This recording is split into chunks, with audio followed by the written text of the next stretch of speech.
اپنے من میں ڈوب کر پا جا سراغ زندگی. قرآن کیا کہتا ہے؟ وَفِي أَنفُسِكُمْ أَفَلَا تُبْصِرُونَ. اور تیسری اہم ترین آیات کیا ہے؟ آیات قرآنیہ. ان تینوں میں گہرا ربط ہے. آیات آفاقی، آیات انفسی، آیات قرآنی. ان میں تدبر کے ذریعے، غور و فکر کے ذریعے انسان ایمان حاصل کرے. یہ ٹاپ کا ایمان ہے، یہ انٹلیکچوئلز کا ایمان ہے، یہ صدیقین کا ایمان ہے. نمبر 2، ایک ایمان ہے عوام کے لیے، اس کے دو راستے ہیں. نمبر 1، صاحب یقین کی صحبت. جس کے اندر یہ ایمان پیدا ہو چکا ہو، آپ اس کے قریب رہیے. اگر بھٹی کے سامنے بیٹھیں گے حرارت پہنچے گی، اگر آپ برف کی سل کے قریب ہوں گے ٹھنڈ پہنچے گی. صاحب ایمان کی صحبت اختیار کریں گے، ایمان سرایت کرے گا. یہ ہے عوام کے لیے صحبت.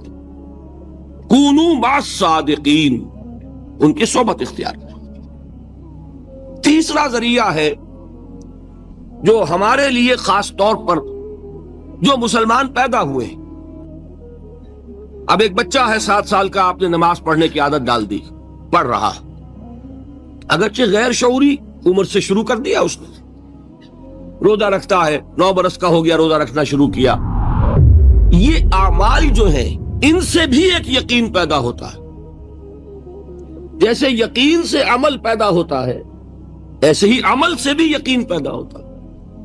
جب مداومت کرتے رہیں گے اس پر تو اس سے بھی ایک یقین کی کیفیت انسان میں پیدا ہو جاتی ہے. سورہ حجرات میں جو بحث آئی ہے اس کے آخر میں یہی ہے کہ اے نبی، یہ بدو جو دعوے دار ہیں ایمان کے، یہ آپ پر احسان دھر رہے ہیں. یمنون علیک ان اسلموا قل لا تمنوا علی اسلامکم بل اللہ یمن علیکم ان ہداکم للایمان ان کنتم صادقین. یہ آپ پر احسان دھر رہے ہیں کہ ایمان لے آیا. نبی ان سے کہیے مجھ پر اپنے ایمان کا کوئی احسان نہ دھرو، اپنے اسلام کا، بلکہ اللہ تم پر احسان دھرتا ہے کہ اس نے تمہیں ایمان کے راستے پر ڈال دیا ہے. جب اسلام پر آ گئے ہو تو عمل کرتے رہو گے. ان تطیعوا اللہ ورسولہ، اگر عمل کرتے رہو گے تو اس عمل کے ذریعے سے بھی تمہارے اندر ایمان پیدا ہو جائے. تو یہ 3 راستے ذہن میں رکھیے.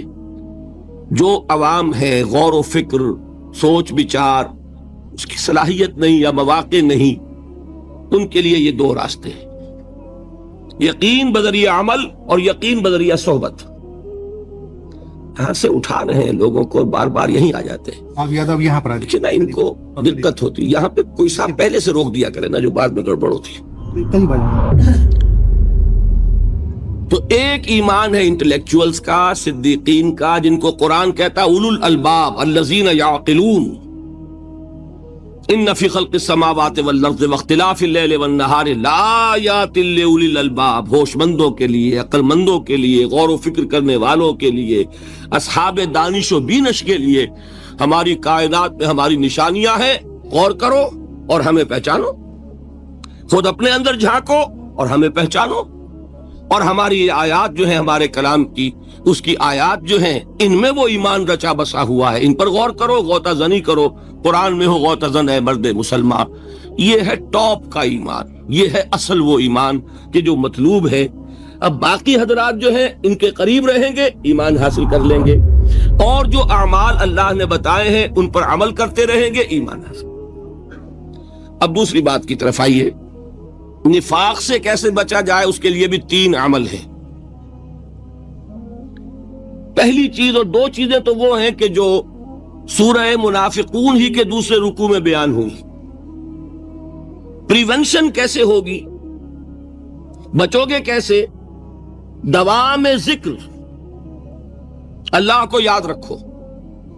یا ایھا الذین آمنوا لا تلہکم اموالکم ولا اولادکم عن ذکر اللہ ومن یفعل ذلک فاولئک هم الخاسرون. دل کو غفلت میں مت آنے دو. دل غافل ہوگا، شیطان کا ڈیرا بن جائے گا. وہ دوام ذکر میں، البتہ یہ ذہن میں رکھیے کہ دوام ذکر کا ذریعہ کیا ہے، اس میں مغالتے ہیں لوگوں کو. جو سب سے بڑا ذکر ہے اس کو بھولے ہوئے ہیں، اور جو تیسرے چوتھے نمبر کا ذکر ہے اس کو سمجھ بیٹھے ہیں کہ بس یہی ذکر ہے. سب سے بڑا ذکر، مجسم ذکر قرآن ہے.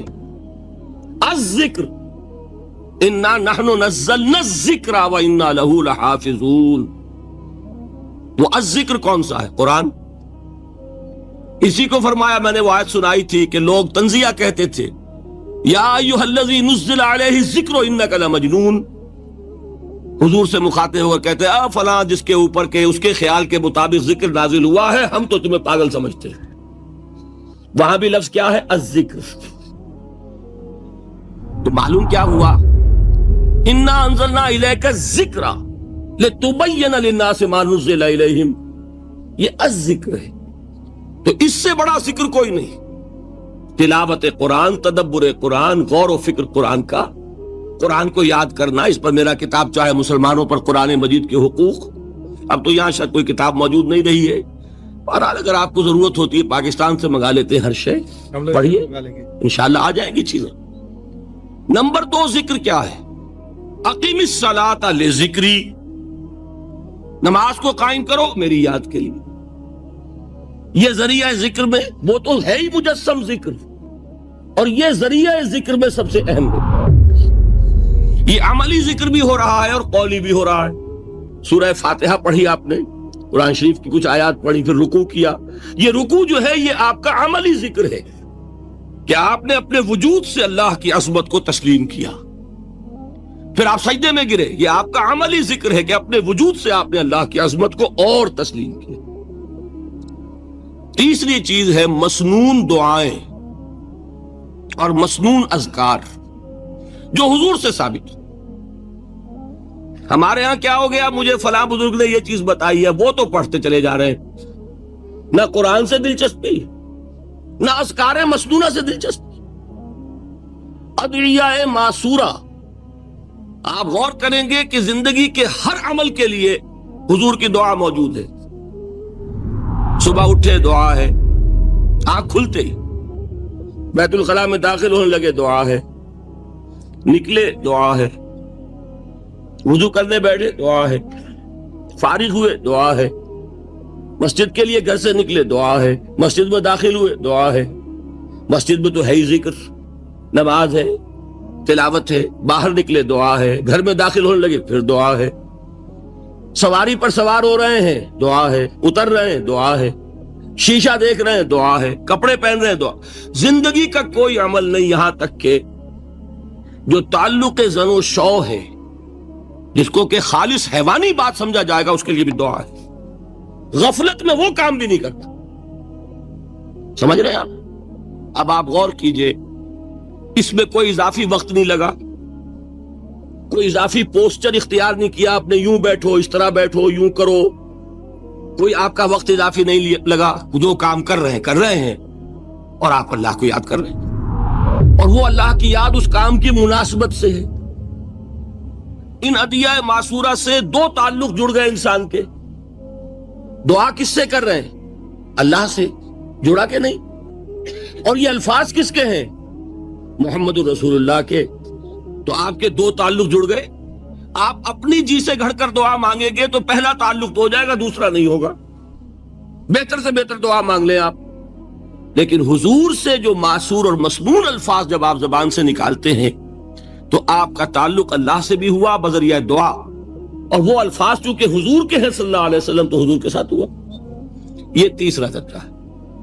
چوتھے درجے میں میں مانتا ہوں کہ ایک ہوتی ہے خاص کسی شخص کے امراض کی تشخیص کرنے کے بعد تجویز. کوئی اگر طبیب ہے، ماہر طبیب روحانی، وہ آپ کو دیکھے گا تو اندازہ لگائے گا کہ آپ میں کیا کمی ہے، اس کے مطابق آپ کو ذکر بتائے گا. بھئی فلاں آیت کا مراقبہ کیا کرو. کسی میں بزدلی ہوتی ہے، کسی میں مال کی محبت زیادہ ہوتی ہے، کسی میں توکل کی کمی ہے، کسی میں شہرت کی خواہش ہے، نمایاں ہونے کا جذبہ ہے، کسی میں تکبر ہے. سب کا ایک سا برس تو نہیں ہوتا نا. تو یہ در حقیقت اندھے کی لاٹھی سے نہیں چلنے والی بات. یہ تو ماہر کی کام ہے کہ وہ تجویز کرے کہ تمہارے لیے خاص طور پر ذکر یہ ہے. در حقیقت ہمارے جو یہ سلسلے تھے سلوک کے، یہ بڑے ماہر ہوتے تھے، یہ لوگ بڑے ماہر اطباء تھے. یہ جو علم نفسیات ہے اس کے ہمارے صوفیاء سے بڑھ کر کبھی کوئی عالم گزرا ہی نہیں دنیا میں.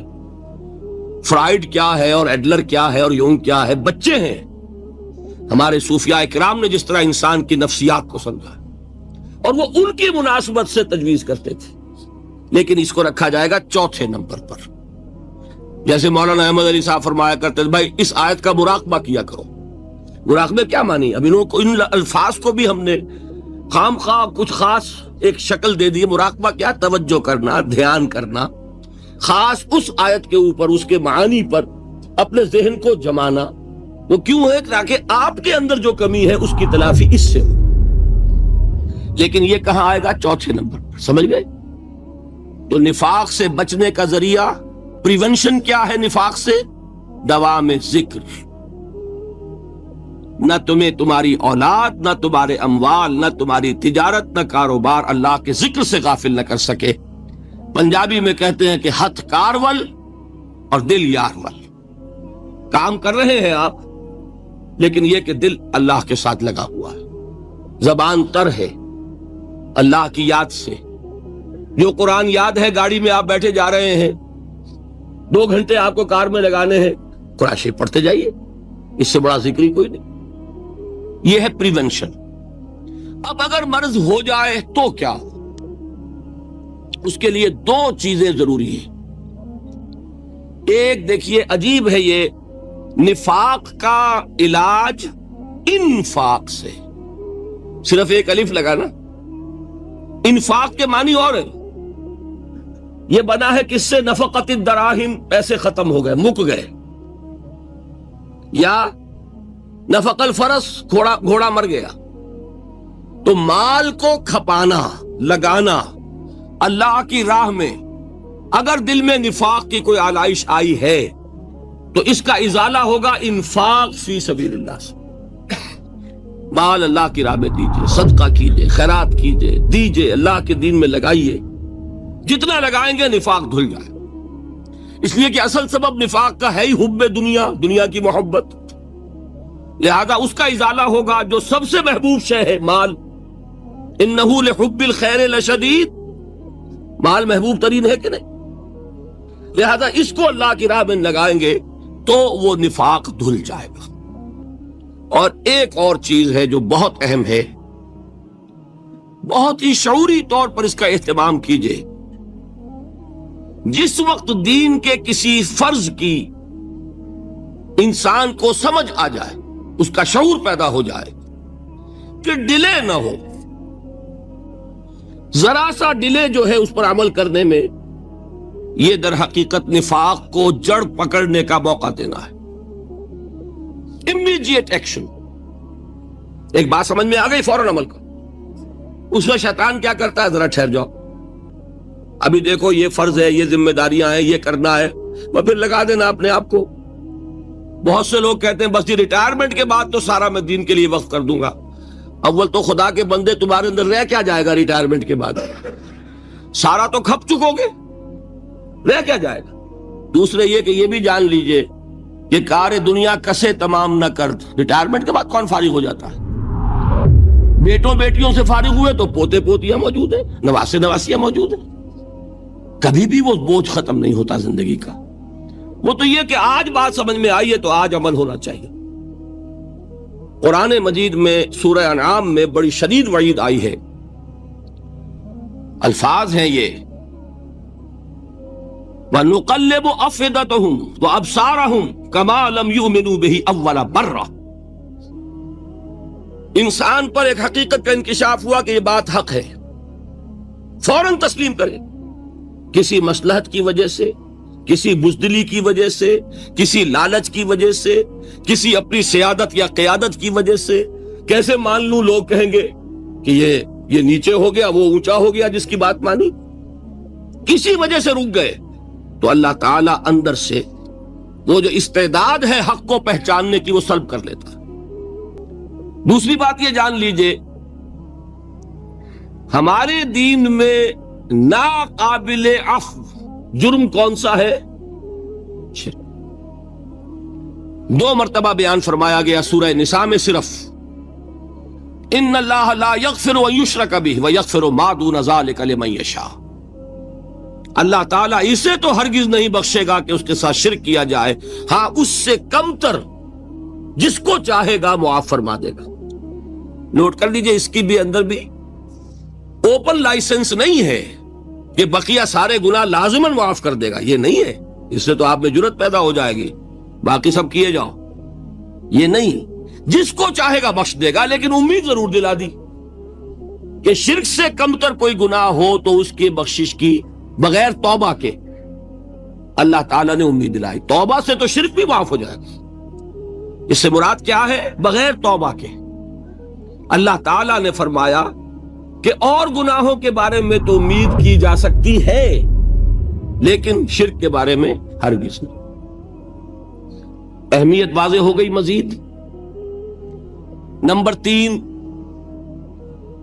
اس شرک کی ہماگیریت کا عالم یہ ہے کہ سورہ یوسف کی آیہ مبارکہ ہے، وَمَا يُؤْمِنُ أَكْثَرُهُمْ بِاللَّهِ إِلَّا وَهُمْ مُشْرِكُونَ۔ انسانوں کی اکثریت کا حال یہ ہے کہ وہ اللہ پر ایمان نہیں رکھتے مگر کسی نہ کسی قسم کے شرک کے ساتھ۔ یہ یونیورسلٹی ہے اس کی کہ اللہ کو بھی مان رہے ہیں لیکن کسی نوع کا شرک جو ہے وہ بھی لگا رکھا۔ وَمَا يُؤْمِنُ أَكْثَرُهُمْ بِاللَّهِ، انسانوں کی اکثریت کا حال یہ ہے کہ وہ ایمان نہیں رکھتے اللہ پر، الا وہم مشرکون، مگر یہ کہ کوئی نہ کوئی شرک بھی کرتے ہیں۔ چوتھی بات یہ سمجھیے کہ شرک ہر دور میں بھیس بدل کر آتا ہے۔ یہ ضروری نہیں ہے کہ شرک کی جو قسمیں آج سے 200 برس پہلے تھیں صرف وہی آج بھی رہے۔ ہو سکتا ہے کہ بالکل نئی شکلیں اس شرک نے اختیار کر لی۔ اس سے کیا نتیجہ نکلا کہ اگر اجتہادی بصیرت نہیں ہوگی تو ہو سکتا ہے کہ ایک شخص جو ہمارے سابق علماء نے لکھ دیا کہ یہ چیز شرک، یہ چیز شرک، یہ چیز شرک، یہ چیز شرک، آج سے 500 برس پہلے کا انسان، بڑے سے بڑا عالم دین، اپنے زمانے کے شرک کو پہچان کر تو لکھ سکتا ہے، اس سے تو آپ بچ رہے ہیں۔ امام ابن تیمیہ نے اس کو شرک قرار دیا، اس کو شرک قرار دیا، اس کو شرک قرار دیا، کوئی شخص ہے جو اس سے تو بچ گیا۔ امام صاحب کی دی ہوئی بصیرت سے اس نے ان جو اقسام ہے شرک کی ان کو پہچان لیا، لیکن یہ عین ممکن ہے کہ آج کے شرک کو وہ نہ پہچان رہا ہو، اپنی جگہ وہ سمجھ رہا ہو اپنے آپ کو بہت بڑا موحد، جبکہ اس دور کا جو شرک ہے اس میں ملوث ہو۔ اس کو میں نے کہا ہے کہ اس شرک کے بارے میں بڑی اجتہادی بصیرت کی ضرورت ہے۔ فارسی کا ایک شعر ہے، بڑا پیارا شعر ہے، بہر رنگے کے خواہی جامہ می پوش، من انداز قدت رامی شناسم۔ اپنے محبوب سے کہہ رہا ہے شاعر کہ تم جس طرح کا چاہو لبادہ اوڑھ لو، میں تمہیں تمہارے قد سے پہچان لوں گا۔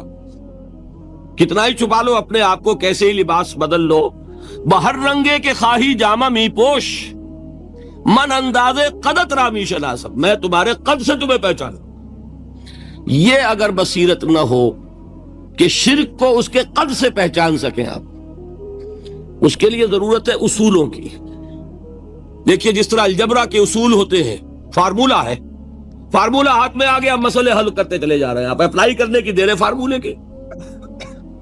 اگر آپ نے صرف گنتی کر کے کسی زمانے کے شرک وہ تو سمجھ لیے، لیکن وہ بصیرت باطنی حاصل نہیں ہوئی، اجتہادی بصیرت، وہ اصول ہاتھ میں نہیں آئے کہ جس سے آپ پہچان سکیں، تو ہو سکتا ہے کہ اس دور کے شرک کو آپ نہ پہچان سکیں۔ اس کے لیے ضرورت ہے کہ اصل اصول ہاتھ میں آ جائیں تاکہ ان اصولوں کو اپلائی کریں۔ ایک بات مجھ سے اور سن لیجئے، میرا اپنا یہ تاثر ہے،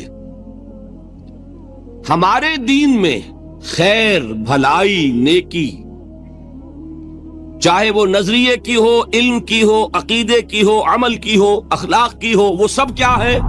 وہ توحید ہی کے شجرہ طیبہ کی شاخیں ہیں۔ اور شر، برائی، گمراہی، خیالات کی ہو، نظریات کی ہو، علم کی ہو، عقیدے کی ہو، عمل کی ہو، اخلاق کی ہو، سب کے ڈانڈے شرک کے شجرہ خبیثہ سے ملتے ہیں۔ اس شجرہ خبیثہ کے برگوبار ہے جو بھی برائی ہے، عمل کی یا علم کی، اور اس شجرہ طیبہ کے برگوبار ہے جو بھی خوبی ہے، عمل کی یا عقیدے کی۔ یہ میرا تاثر ہے، اور جب تک اس انداز میں وہ آپ کو اندرونی رشتے ظاہر نہیں ہوں گے، آپ پر منکشف نہیں ہوں گے، وہ اجتہادی بصیرت جو ہے پیدا نہیں ہو سکے گی۔ اب آئیے ایک اور بات دیکھیے، شرک میں اور الحاد میں کیا فرق ہے، یہ بھی ہم نہیں سمجھتے۔ الحاد، مادہ پرستی، وہ کیا ہے؟ ایتھیزم، کسی بھی خدا کا انکار۔ ہمارے آج کے دور کی سب سے بڑی گمراہی یہ ہے۔ شرک کیا ہے؟ خداؤں کو ماننا۔ یہ کیا ہے؟ تھیزم ہے، لیکن پولی تھیزم ہے۔ توحید کیا ہے؟ مونو تھیزم ہے، ایک خدا کا ماننا۔ لیکن شرک کے اندر ایک اور حقیقت کو پہچان لیجئے، شرک میں ہمیشہ ٹاپ پر ایک خدا کو مانتے ہیں، باقی سارے خدا نیچے ہوتے ہیں، اوپر جا کر وہ توحید ہوگی ہمیشہ۔ کوئی مشرکانہ نظام ایسا نہیں ہے جو ٹاپ پر جا کر توحید نہ بن جائے۔ دیکھیے، ہندو دیویاں، دیوتا بے شمار، لیکن مہادیو وہ بھی کیا دو ہیں؟ مہادیو وہ تو ایک ہے۔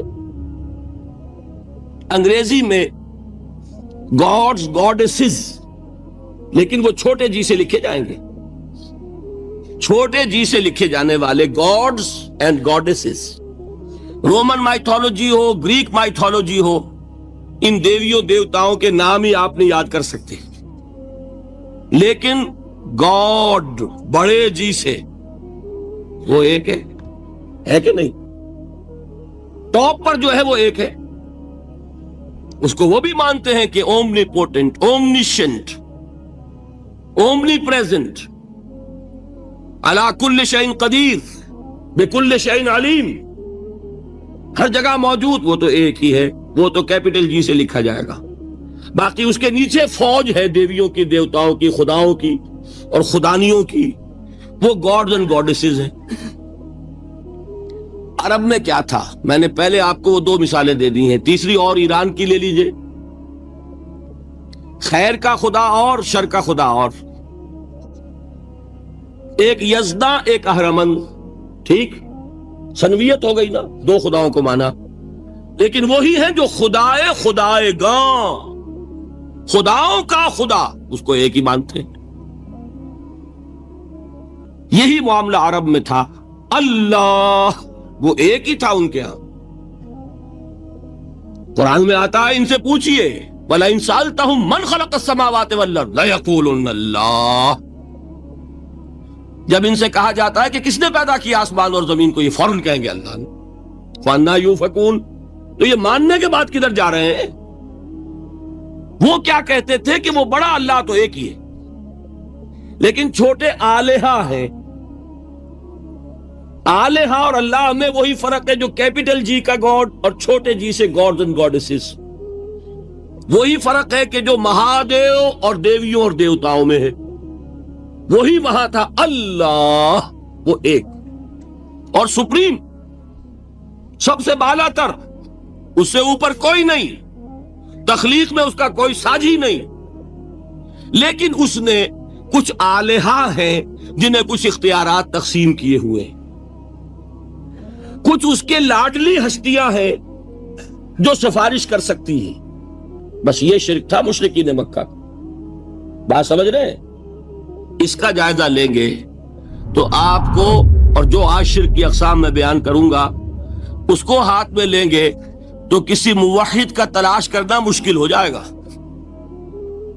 ڈھونڈ اب ان کو چراغ رخ زیبا لے کر. آج جن کا نام مسلمان ہے ان کی اکثریت کسی نہ کسی نوع کے شرک میں مبتلا ہے. اب آئیے اقسام شرک. اقسام شرک میں بھی وہی کیفیت ہے جو نفاق کے بارے میں نے عرض کی تھی کہ ایک تقسیم یہ ہے جو علماء نے کی ہے، ایک ہے عقیدے کا نفاق، ایک ہے عمل کا نفاق. اسی طرح ایک ہے عقیدے کا شرک، ایک ہے عمل کا شرک. عقیدے میں نہیں ہے، عمل میں ہے. ایک تقسیم آپ نے سنی ہوگی شرک جلی، شرک خفی. ایک ہے ننگا شرک، کھلم کھلا شرک. ایک ہے چھپا ہوا شرک جو نظر نہیں آتا. لیکن ایک مغالطہ اپنے دل سے نکال دیجئے، بعض لوگ شرک خفی کو شرک نہیں سمجھتے. یہ بہت بڑی غلطی ہے. اگر وہ شرک نہ ہوتا تو حضور اسے شرک نہ کہتے. کوئی اور لفظ، عربی زبان کا دامن جو ہے محدود نہیں ہے، پھر اس کے لیے کوئی اور لفظ اختیار فرمایا جاتا ہے. وہ شرک، لیکن ایک شرک ہے جلی جو نمایاں ہے، نظر آ رہا. ایک ہے شرک خفی جو نظر نہیں آ رہا. اور وہ کتنا خفی ہو سکتا ہے اس کی ایک مثال دی حضور نے. شرک خفی اتنا خفی ہو سکتا ہے، ذرا مبالغہ دیکھیے جو حضور نے بات کو سمجھانے کے لیے مثال میں جو مبالغہ اختیار فرمایا. ایک سیاہ اندھیری رات میں ایک سیاہ پتھر پر ایک سیاہ چیونٹی کو رینگتے ہوئے دیکھنا جتنا مشکل ہے، اتنا ہی شرک خفی کا پہچاننا مشکل ہے. بتائیے، آپ نے فرمایا انا افصح العرب، میں عرب کا فصیح ترین انسان ہوں. اس سے آگے کوئی مثال دی جا سکتی؟ اندھیری رات، تاریک رات، پتھر سیاہ، چیونٹی سیاہ، کون دیکھ سکتا؟ جتنا اس کو دیکھنا ناممکن ہے اتنا ہی شرک خفی کا پہچاننا مشکل ہے. گویا کہ اس سے تو اللہ ہی بچائے گا تو انسان بچے گا. ایک آخری بات تمہیداً اور عرض کر دوں، پھر میں چلوں گا اقسام پر. میری جو باتیں آپ کے سامنے آئی اس سے ایک منطقی نتیجہ نکلتا ہے. کوئی شخص اگر حقیقتاً شرک سے بچ جائے،